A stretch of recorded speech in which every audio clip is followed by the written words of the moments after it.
gabonaise et la prise en compte des autorités établies, que ce soit les décideurs, les partenaires au développement, ainsi que les femmes elles-mêmes.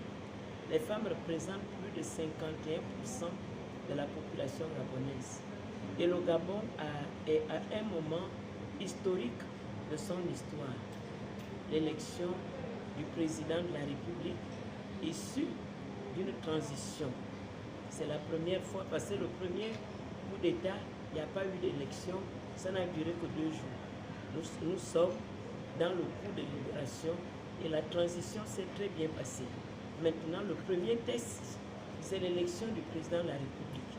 Cet atelier se tient donc pour savoir est-ce que les textes qui ont été pris, que ce soit la Constitution, que ce soit le code électoral, que ce soit tout ce qui a été dit au dialogue national, est-ce que la femme sera représentée tel que les textes le disent? Et pour le savoir, ces femmes ont besoin de connaissances. Parce que le plus grand cancer de l'humanité, c'est l'ignorance. Il faut connaître, il faut apprendre. Et nous sommes venus ce matin pour que celles qui sont plus acquéries que les autres leur donnent la capacité de connaître, afin que lorsque nous sortirons d'ici, que chacun ait quelque chose dans son logiciel mental. C'est pourquoi nous bénissons l'arrivée du ministre de la Femme et de la Protection de l'Enfance qui a ouvert l'atelier, et le représentant du ministère de l'Intérieur, et en prime, évidemment, le président de la transition, le président de la République, chef de l'État, qui, pour le moment, assure tout cela, met tout cela en musique pour que la femme ait sa place. La femme ait sa place, je le répète, et à un niveau supérieur tel que la loi de quota.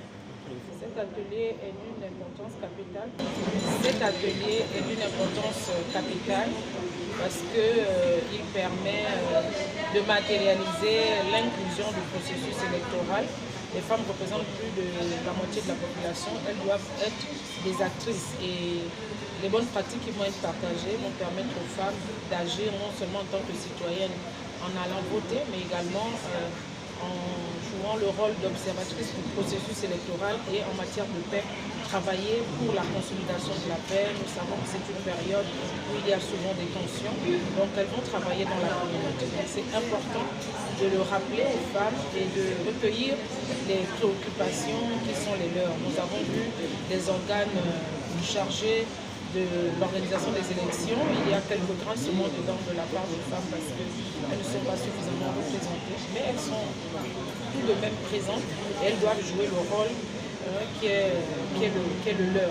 Donc c'est l'occasion de saluer les avancées de l'inclusion des femmes durant la transition avec le président candidat, le secrétaire Olivier Nguema. Et nous voulons désormais que les textes en faveur des femmes soient appliqués dans leur entièreté.